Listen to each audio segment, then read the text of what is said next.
یہ بہت ہی دل کو چھو لینے والا واقعہ ہے جو ہمیں اللہ تعالیٰ کی محبت اور اس کی طاقت کا احساس دلاتا ہے۔ اللہ کی طاقت کو کبھی بھی کم نہ سمجھو۔ ایک شیخ نے یہ واقعہ بیان کیا کہ سعودی عرب میں ان کے پاس ایک ڈاکٹر آیا جو پاکستان سے تھا۔ اس ڈاکٹر نے انہیں ایک واقعہ سنایا جو خود اس کے ساتھ پیش آیا۔ وہ ڈاکٹر پاکستان کے بہترین نیورولوجسٹس میں سے ایک ہے، بڑے بڑے ماہر ڈاکٹرز میں اس کا شمار ہوتا ہے، اتنا مشروف اور مشہور کہ اس سے ملنے کے لیے لوگ مہینوں تک انتظار کرتے ہیں۔ ڈاکٹر کہتا ہے کہ میں ایک شہر سے دوسرے شہر جا رہا تھا، اکثر سفر میں رہتا ہوں، کبھی ملک کے اندر کبھی باہر۔ ایک دن پرواز کے دوران اچانک بادل چھا گئے، بجلی کڑکنے لگی اور زبردست بارش شروع ہو گئی۔ پرواز میں سخت جھٹکے لگنے لگے، یہاں تک کہ جہاز کا ایک انجن خراب ہو گیا۔ مجبوراً جہاز کو ہنگامی لینڈنگ کرنی پڑی۔ جہاز ایک چھوٹے سے ایئر سٹرپ پر اترا جو بہت ہی ویران علاقے میں تھا۔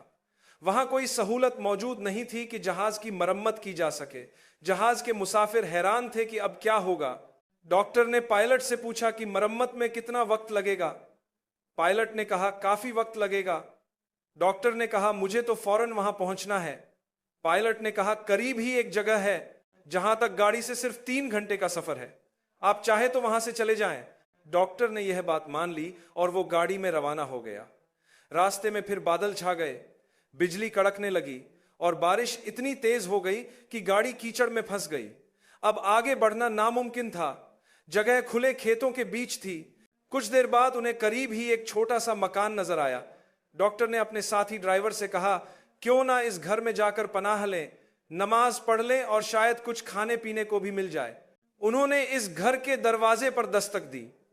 اجنبی لوگ، اجنبی جگہ، جنگل بیابان کے بیچ دروازہ بجایا تو ایک بوڑھی عورت نے آ کر کھولا۔ ان کے پاس ایک چھوٹا سا بیگ تھا اور باقی سامان۔ بوڑھی عورت سے بات کی کہ ہم فلاں جگہ سے آئے ہیں، نماز وغیرہ پڑھنے کے لیے کوئی جگہ چاہیے۔ اس نے کہا کوئی مسئلہ نہیں، اندر آ جائیے۔ اس کے پاس ایک چھوٹا سا مصلی تھا، کچھ سادہ سا گھر تھا اور ساتھ ایک بچہ بھی موجود تھا۔ وہ بار بار اس بچے کو دیکھ رہی تھی اور ساتھ ہی مصلی پر بیٹھی دعا اور نماز میں مشغول تھی۔ یہ لوگ بھی نماز پڑھ کر فارغ ہوئے اور جب جانے لگے تو انہوں نے اس بوڑھی عورت کا شکریہ ادا کیا اور پوچھا یہ بچہ کیسا ہے، کیا ہوا ایسے؟ عورت نے کہا یہ بچہ یتیم ہے اور بیمار بھی۔ ہم نے ارد گرد کے سب ڈاکٹروں کو دکھایا مگر کوئی فائدہ نہیں ہوا۔ میں اس کی دادی ہوں۔ ڈاکٹروں نے کہا ہے کہ صرف ایک ماہر ڈاکٹر ہی اس بچے کا علاج کر سکتا ہے۔ ہم نے اپوائنٹمنٹ لینے کی کوشش کی لیکن 6 ماہ بعد کا وقت دیا گیا اور جگہ بھی بہت دور ہے۔ اس دن سے میں اللہ سے دعا مانگ رہی ہوں کہ آسانی ہو جائے۔ اس نے پوچھا اس ڈاکٹر کا نام کیا ہے؟ عورت نے کہا ڈاکٹر فلاں فلاں۔ یہ سنتے ہی وہ ڈاکٹر رونے لگا۔ اس نے کہا میں ہی وہ ڈاکٹر ہوں، اللہ نے تمہاری دعا سن لی۔ دیکھو کس طرح بارش، بجلی، انجن کا خراب ہونا، لینڈنگ، پھر راستے میں بارش اور رکاوٹیں، یہ سب صرف اس لیے ہوئے تاکہ میں تمہارے گھر کے دروازے تک پہنچ سکوں۔ وہ خود کہتا ہے یہ واقعہ میرے ساتھ پیش آیا اور مجھے سمجھ آیا کہ اللہ کے لشکر بے شمار ہیں۔ اللہ جسے چاہے استعمال کرے تاکہ جو چاہے پورا کر دے۔ سوچو جس ڈاکٹر کا وقت لینا لگ بھگ ناممکن تھا، اللہ نے اسے خود دروازے تک پہنچا دیا۔ نماز پڑھنے کے بہانے اس عورت کے گھر داخل کیا اور یوں بچے کا علاج ممکن بنا دیا۔ اس میں ہمارے لیے سبق یہ ہے کہ ہم سب کی ضرورتیں صرف اللہ کے سامنے ہیں، بس اس سے مانگتے رہو، یقین کے ساتھ دعا کرتے رہو، جب نصیب میں ہوگا تو ضرور ملے گا اللہ کی رحمت اور قدرت کے ذریعے۔ اب یہ جانتے ہیں کہ دعا کیسے مانگنی ہے، آئیے سمجھاتا ہوں۔ لوگ کہتے ہیں کہ ہماری دعا قبول نہیں ہوتی۔ نمبر 1 اللہ کی تعریف بیان کریں۔ نمبر 2 اللہ سے معافی طلب کریں۔ نمبر 3 رسول اکرم صلی اللہ علیہ وسلم، آپ کے اہل بیت اور صحابہ اکرام پر درود و سلام بھیجیں۔ نمبر 4 پھر جو مانگنا ہے خوبصورت انداز میں مانگے، کسی بھی زبان میں مانگ سکتے ہیں، بار بار مانگے اور اپنی حاجت کی شدت کو بیان کریں۔ اگر دعا مانگتے ہوئے آنکھوں سے آنسو نکل آئے تو یہ بہت مددگار ہے، کیونکہ اللہ بے حد رحم کرنے والا ہے۔ آنسو نکلنا دعا کو ایک اور بلند درجے پر لے جاتا ہے۔ پھر جب دعا ختم کریں تو دوبارہ درود و سلام بھیجیں اور اللہ کی تعریف کے ساتھ اختتام کریں. یہی ہے دعا مانگنے کا سلیقہ. اور اگر دعا مانگنے سے پہلے کوئی نیک عمل کر لیں تو قبولیت کے امکانات بہت بڑھ جاتے ہیں، جیسے صدقہ دینا، روزہ رکھنا، نماز پڑھنا یا قرآن کی تلاوت کرنا. کچھ اوقات ایسے بھی ہیں جو دوسرے اوقات سے بہتر ہیں. مثالاً رات کے آخری حصے میں جب سب سوئے ہوتے ہیں، تہجد کے وقت اٹھ کر رونا اور اللہ سے مانگنا.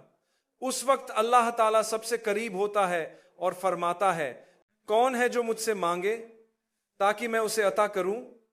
کون ہے جو توبہ کرے تاکہ میں اس کی توبہ قبول کروں؟ کون ہے جو بخشش مانگے تاکہ میں اسے معاف کروں؟ میرے بھائیوں اور بہنوں، ایک اور بات یاد رکھنی ہے، اللہ کے ساتھ اپنے تعلق کو درست کریں. اگر گناہ میں مبتلا ہے تو اسے چھوڑ دیں. اللہ کے لیے گناہ کو ترک کریں اور معافی مانگیں. اگر کچھ غلط کر رہے ہیں تو اپنی حالت بہتر کریں. اللہ ضرور عطا فرمائے گا. میں نے بہت سے لوگوں کو دیکھا ہے جو 2 سال بعد کہتے ہیں، سبحان اللہ، میری دعا سب سے بہترین طریقے سے قبول ہوئی. اگر آپ روزگار کے لیے دعا کر رہے ہیں تو دعا مانگنا کبھی نہ چھوڑیں. رسول صلی اللہ علیہ وسلم نے فرمایا، دعا ہمیشہ قبول ہوتی ہے جب تک انسان جلدی نہ کرے. صحابہ نے پوچھا، جلدی کرنے کا کیا مطلب ہے؟ آپ صلی اللہ علیہ وسلم نے فرمایا، وہ کہے کہ میں نے دعا کی لیکن قبول نہیں ہوئی اور پھر وہ دعا چھوڑ دے. یاد رکھیں، اللہ کبھی نہیں چھوڑتا جب تک آپ خود دعا مانگنا نہ چھوڑ دیں. اگر آپ نے چھوڑ دیا تو بس معاملہ ختم. لیکن اگر آپ مانگتے رہیں گے تو اللہ کبھی بھی نہیں چھوڑے گا. اس لیے کبھی ہمت نہ ہارے، کبھی نا امید نہ ہو. اللہ آپ سے کہیں زیادہ محبت کرتا ہے جتنی آپ خود سے کرتے ہیں، بلکہ اس سے بھی زیادہ. اور وہ بہتر جانتا ہے کہ آپ کے لیے کیا اچھا ہے. اگر آپ کا اللہ سے تعلق اچھا ہے تو وہ ہمیشہ آپ کو وہی دے گا جو آپ کے لیے سب سے بہتر ہے. جو کچھ آپ کے پاس ہے اس پر خوش رہیں. کبھی کبھی جو چیز آپ چاہتے ہیں وہ آپ کے لیے سب سے بری چیز ہو سکتی ہے، اور اللہ اپنی رحمت سے آپ کو اس سے بچا لیتا ہے. اسی لیے نہ شکایت کریں، نہ ہی اللہ سے ناراض ہو. اے اللہ، ہمیں یہ توفیق عطا فرما کہ ہم تیری تقدیر پر راضی رہیں، اور ہمارے لیے وہی مقدر فرما جو ہمارے لیے سب سے بڑی نعمت ہو. ہمارے لیے آسانیاں پیدا فرما، اور جب تو جانتا ہے کہ وہی چیز ہمارے حق میں بہتر ہے تو ہماری دعائیں قبول فرما.